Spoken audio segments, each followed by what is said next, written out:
This is Maxwell Air Force Base, headquarters and nerve center of the Air University. From here, the Air University conducts and controls professional military education of Air Force officers. So vital is this function that the university constitutes a major command of the United States Air Force. At the Air University, officers are provided with the expertness in the profession of arms so necessary in today's space age. Here, Allied officers come from over 62 different nations of the free world to study and share professional knowledge with our Air Force. A good part of their curriculum is devoted to the customs and heritage of these United States of America.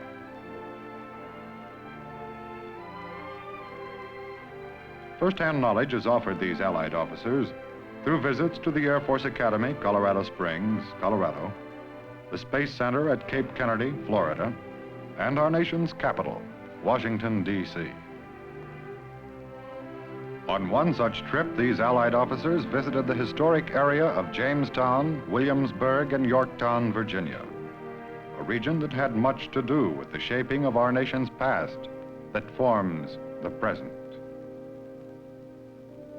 The Coast Guard, one of our oldest armed services, along with the Air Force, the youngest, invites groups of Allied officers to tour this historic area. These officers are learning about the birthplace of our culture, and this is a most vital part of their visit. The people of Virginia are proud of these replicas of sailing ships that brought the founding fathers to these shores.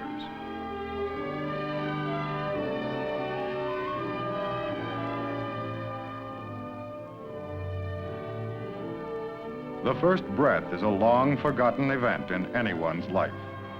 It is remembered only in birthdays celebrated once each year. A nation is like an individual. It too loses some insight into its early history. Ours is a nation formed by many lands, a culture carved from a wilderness of an unexplored country, carved by brave men in small ships. It was they who took the first English step in the New World, Jamestown. Though other nations were already well established, England's first permanent settlement was Jamestown, founded in 1607. Our friends can see where the early Virginians lived and the way they protected themselves from the unknown.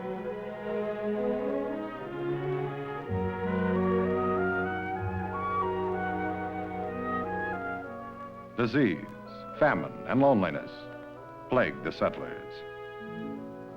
But the survivors stayed to build the foundation of our nation. Although it was the capital of Virginia for 92 years, Jamestown failed. An inadequate harbor and poor land caused most of its citizens to move inland about 6 miles and start a community called Middle Plantation, which later became Williamsburg, named after King William of England. In 1699, Williamsburg became the capital of Virginia and remained so for almost 80 years, while Jamestown remained only as a trading center and a port of commerce. Williamsburg became, like other colonial cities, self-sufficient. Its many craftsmen and artisans fashioned some of the finest wares in America. The ancient craft of papermaking was brought to this country by the early colonists. Today, this skill is still practiced in its original form by the craftsmen of Williamsburg.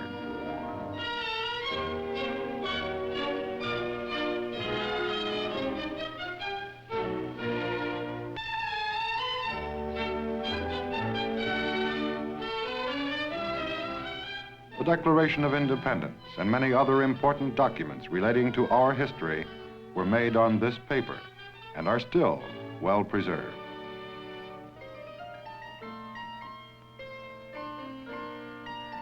The citizens of Williamsburg demonstrate other colonial crafts in shops throughout the city. Our Allied visitors observed the craftsmen at work in authentic surroundings. The wigmaker's skill was much in demand, thus making him an integral part of the community. Individualism and personal initiative became foremost. The city boomed with excitement. Courts and assembly were in session twice a year. They made laws to protect themselves, tried offenders, and a jail was built. Meanwhile, heavier taxes and embargoes were levied upon the colonists by Britain, and taxation without representation became a fighting slogan of the colonists. In protest against the British Crown, the Virginia Convention, held in June 1776, adopted the Virginia Declaration of Rights that became a model for our Declaration of Independence. Cannon and powder were scarce. Our Allied friends observed the weapons the Americans used to repel the British Crown.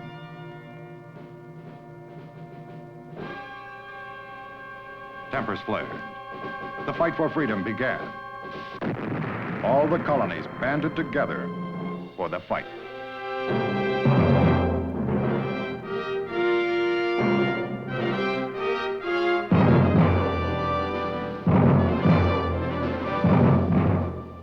It was the irony of history that, by coincidence, the British were finally defeated only 20 miles from where Englishmen first settled 170 years earlier. Victory came about only with the help of our first allies. The French Navy sealed off the British fleet in the York River, and the American Army, along with the French, moved in by land, isolating the Redcoats at Yorktown.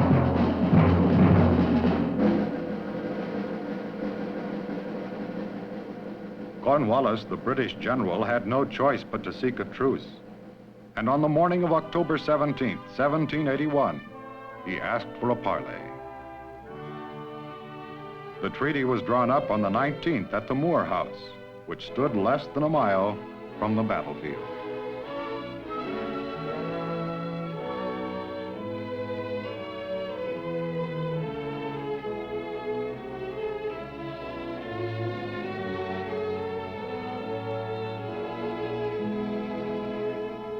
General Washington, along with the German von Steuben and the Frenchman Rochambeau, were victorious. So ended the siege of Yorktown. So ended the American Revolution.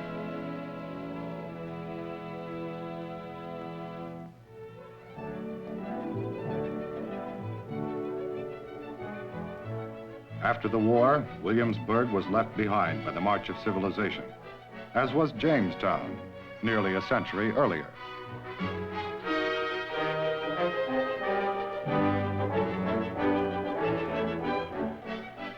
But as a historical landmark, it has been restored so that we and our friends can see today life as it was over 200 years ago.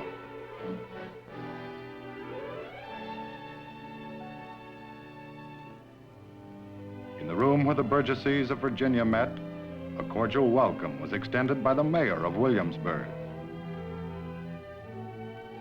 Our hostess explains the historical background of the Colonial Assembly.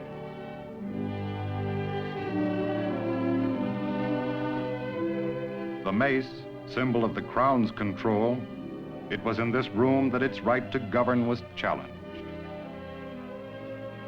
These walls framed many moments of our history.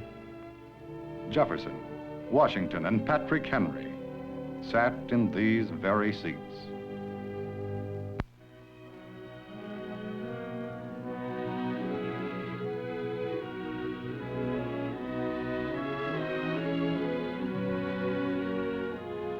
This restored chapel still stands on the shores of the James River, where it was built more than 300 years ago, perhaps in eulogy to the settlers' search for religious freedom, a search that founded a new way of life.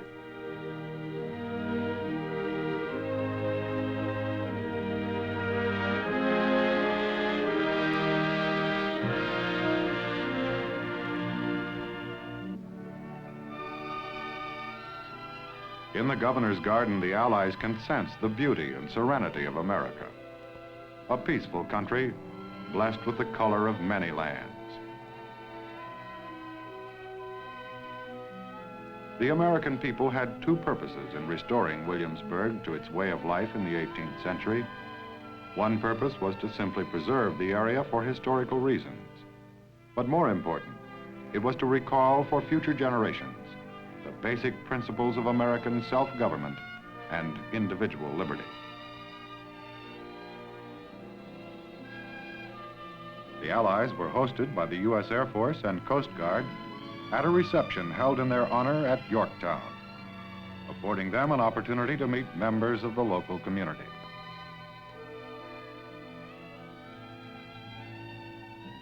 The warm hospitality shown our friends was reminiscent of colonial Virginia.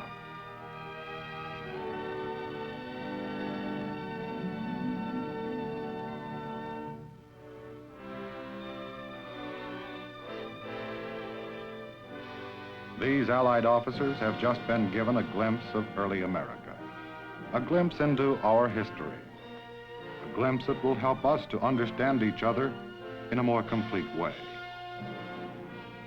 Allies today, more than ever, play a major role in our world affairs. Many of the nations from which these visiting officers come are far older than ours.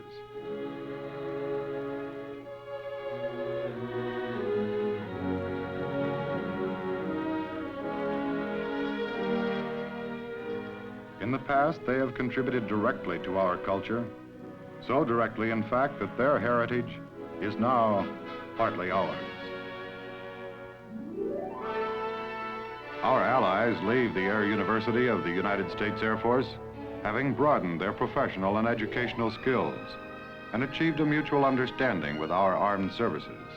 We have much in common, not only in the history we have shared, but in the history we are sharing.